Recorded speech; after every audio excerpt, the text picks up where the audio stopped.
Well, good evening, everybody who's joining. Uh, for those who know, I don't know if somebody who's not on my friend list will finally get to this video.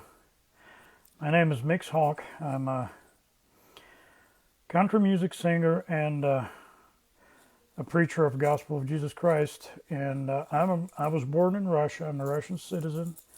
My wife is Ukrainian. We lived in Ukraine, where I pastored a church in Crimea 6 years before Mr. Putin invaded Crimea and occupied that territory. After that, we had to flee, and we came to the United States, and we're ministering here. And all this situation actually got me on the road, but the war situation that started while we were traveling. And right now, I live in Oklahoma. Right now, I'm in South Carolina and North Carolina border. So of course, I'm receiving a lot of questions from my friends about what's going on with Russia, Ukraine, and those few days that we've been traveling, and I've been watching the news. I'm running a radio station, by the way, so I'm following the news. I'm making the news, and I've found so many ugly stuff that's going on. Unfortunately, even from Christian side and from a conservative side. So I decided I will make this little 101 video just to explain what's going on, just to explain what's about Russia, what's about Ukraine, what's going on in between of them, because I hear a lot of real, absolutely false things that coming from the conservative commentators' side.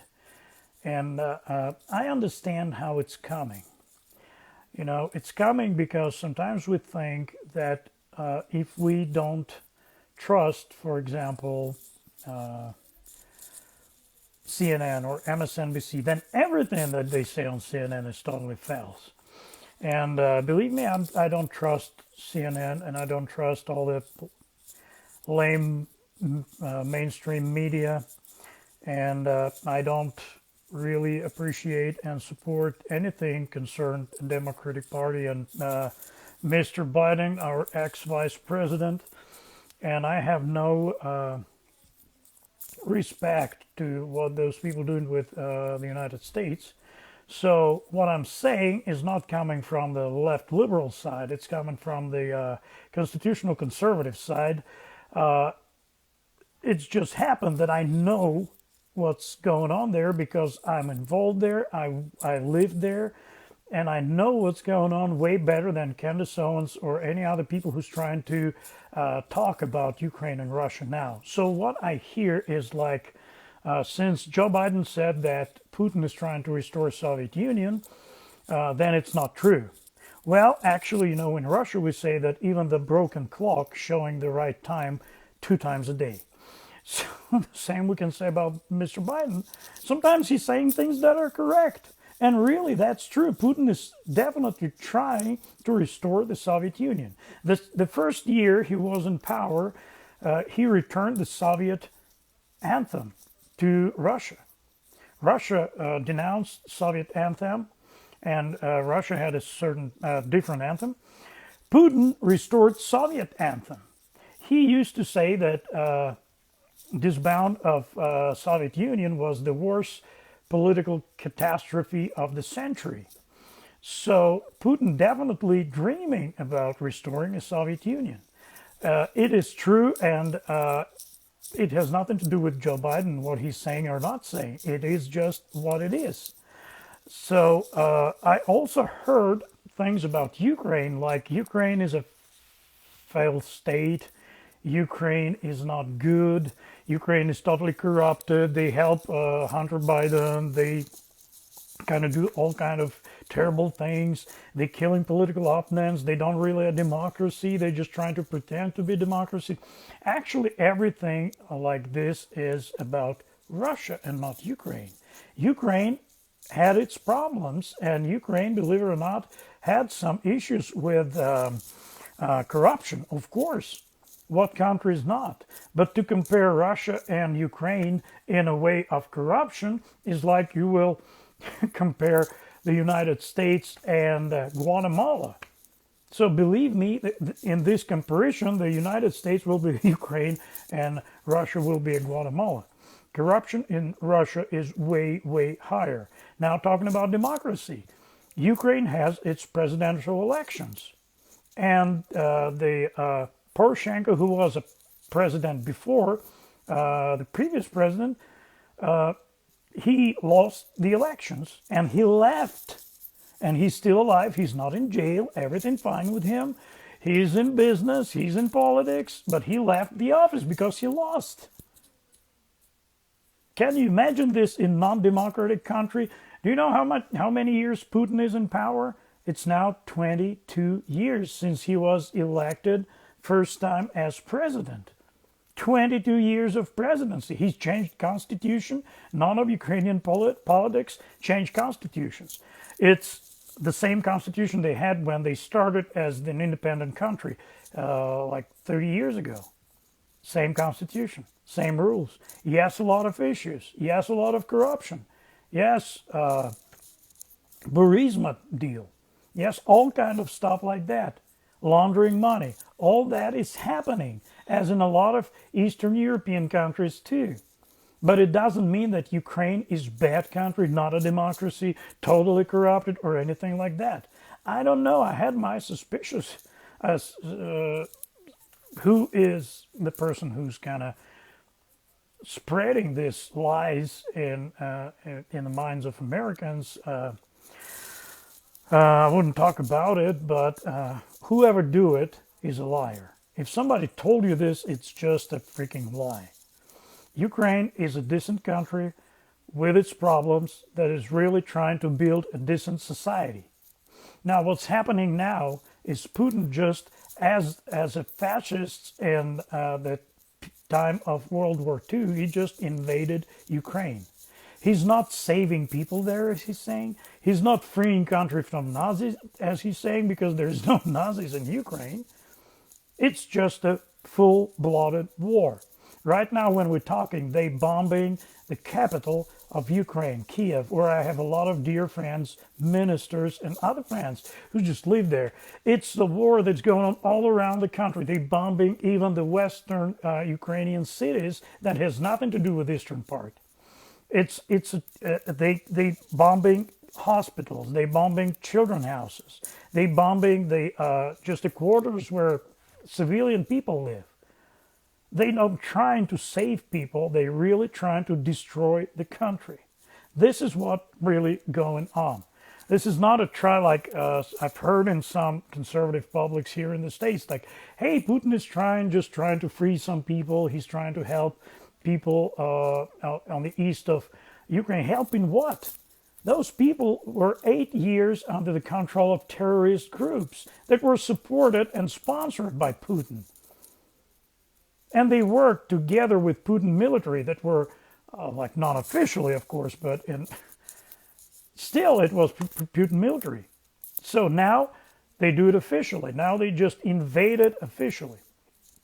So I ask few of my Republican friends who's holding some offices, and I ask all of you guys, please, before you spread something, before you accept some information about what's going on between Russia and Ukraine, please find somebody who really knows what's going on. Find some people from the region. Find some people from Ukraine and talk with them. Find some Ukrainian publics that reporting news about what's going on there. Because it's too much lie, it's too much propaganda. Unfortunately, Mr. Putin spreading his propaganda in the United States almost 20 years now on a regular basis. There is a lot of people here who spread his lies on purpose. So we need, and I know that a lot of decent, honest, conservative people just buying this stuff, and they're just getting into it and getting involved with it. Now, another part which is really, I want really say to all my Christian friends and ministers,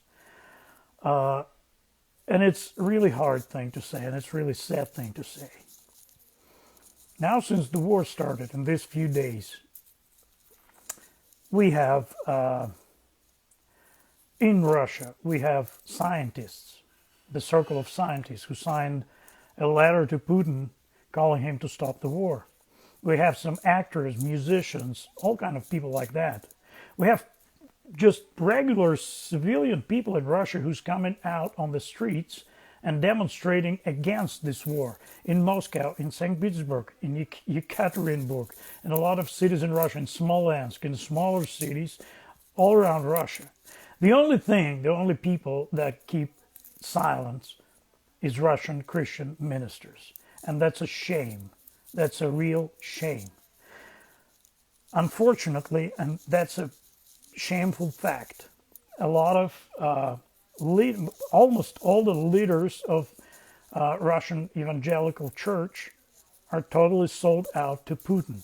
They support everything he's doing. They they really like his puppets. They're working for him, not for the church, not for the gospel, not for the kingdom of God.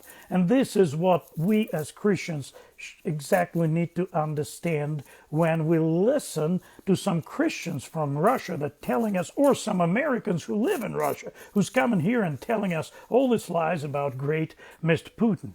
You just have to realize he's not great, he's not honest, he's not decent. He never did anything, actually. He's never. They call him conservative. They call him the guy who's spreading conservative values, Christian values. It has nothing to do with this. He divorced his wife that he lived together for many years. He lived unmarried with his girlfriend.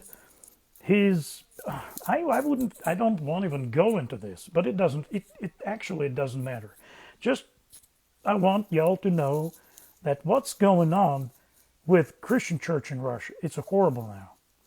It's almost like it was in the Soviet period when people were coming from, Christians were coming from, these official Christians were coming from the Soviet Union to the United States, to European countries, and they were telling, oh, we don't have any persecutions. Everything's fine. Our government is great. We have freedom to serve God. But in fact, in that same time, hundreds and hundreds of Christians were in concentration camps and jails and prisons, and were all around the Soviet Union. We have now, everything is exactly the same as it was then in Russia. This is why I am now in the United States. I can't stay there. If I will return there, I will go to jail, because I don't like Putin, because I'm not agree with his policies, and because I have this big mouth to speak against him. So you're welcome to leave your comments and questions under this video, and I will be happy to answer these questions. I understand that probably right now I just can't answer. I just don't know what kind of questions y'all have. I was just trying to kind of put some light on something that I've already heard here, that I've read in the Publix, that I've read in some blogs of some conservatives. And it's really, I mean, I understand that people have a good heart. I understand that they really want to help. But this is not help. You see, I will say it again, as I said it from the very beginning. Just because something was said by Joe Biden doesn't mean it's fake. Just because something was told on CNN doesn't mean it's fake. You know, if Joe Biden brushed his teeth, I don't think we all should stop doing it. You know what I mean, right? So we all have to understand that sometimes even Joe Biden can say something good, something right and correct, if it helps him. Now, he thinks that it helps him to side with Ukraine more than to side with Putin. It has nothing to do with his corruption, his son's corruption in Ukraine. It has nothing to do with all the connections he had, because they have more connections with Russia than with Ukraine. Still, he just doing it. So Putin is nothing. Putin is just nothing but a new Hitler. He's the guy who's trying to start the World War III. He's the guy who's, and I can tell you from the experience as a little bit of a historian, fascists never stop by themselves. They will go further and further. If Putin wouldn't be stopped, He will go further. He wouldn't stop on Ukraine. If he could destroy Ukraine, he will go further. I don't know where exactly, but he will come to Baltic countries, he will come to Poland, he will come for Moldova and maybe Romania then, and Finland, and all the countries there. Because even right now, today, one of his official spokespersons were speaking threats against Sweden and Finland, that they will get in trouble if they will try to join NATO. Oh, I've heard another thing, that it's all files of NATO. It's all because of NATO did a terrible things there. This is why Putin is reacting. Because NATO lied to Putin. I've heard it from Candace Owens. Sorry, Candace, it's BS. It has nothing to do with reality. Things that Putin is trying to say is that NATO promised him never accept new members. Why in the world NATO would promise Putin something like that? Why in the world Putin will make a decisions who will and who will not join NATO? That's ridiculous. I mean, it's North Atlantic Alliance. They can do whatever they feel they need to do. It's the union of different countries that want to be there, want to protect each other, want to work together. Actually, Putin had a chance to join NATO, like in 90s. In 2000s. He didn't do it. NATO is not an organization to fight somebody and to attack somebody. Actually, NATO never attacked Russia.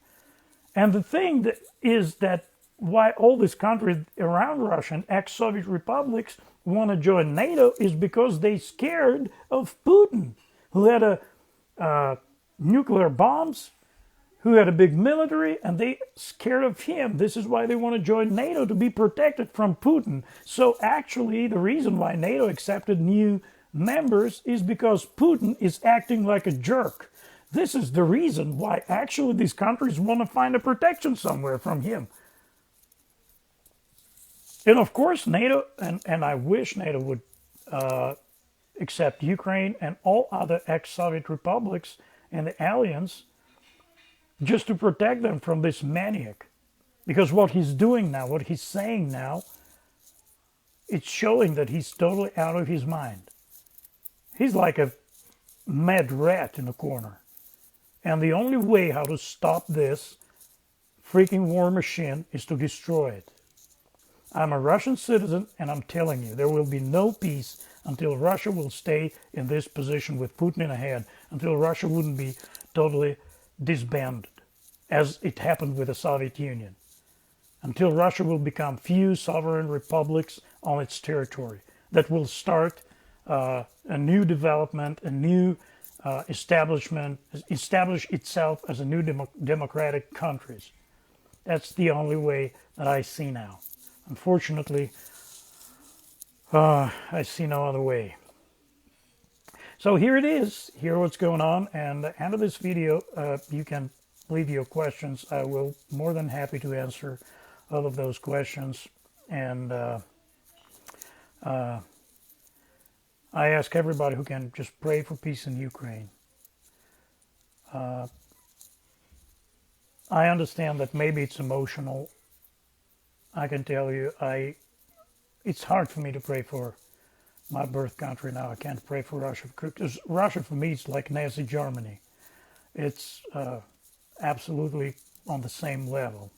Emotionally, it's pretty hard. I'm trying.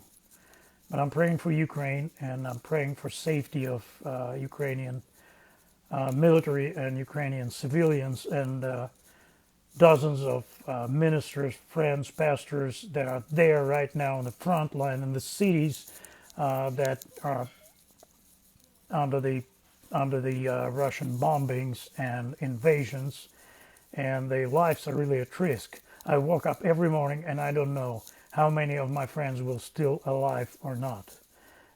Believe me, it's not a really easy situation. I've been in a lot of different things in life, but this one is not really, it's not easy. So I ask all of you, if you can pray for Russia, pray for Russia. But please pray for Ukraine. Pray for protection of Ukraine. Pray for protection of a church in Ukraine. Because that church and those ministers, they didn't choose. Russian ministers, they choose to lean with Putin. Ukrainians didn't choose to be at war. They didn't choose to be in the middle of this madness that's going on there because of Putin. So please pray for those countries. And again, I'll say it again. If you have any questions on Russia-Ukrainian relationship, I was really deeply involved in it on a pretty high political level in both countries. So I really good informed on what's going on. So please leave your questions if you will have them, and God bless you, and thanks for watching.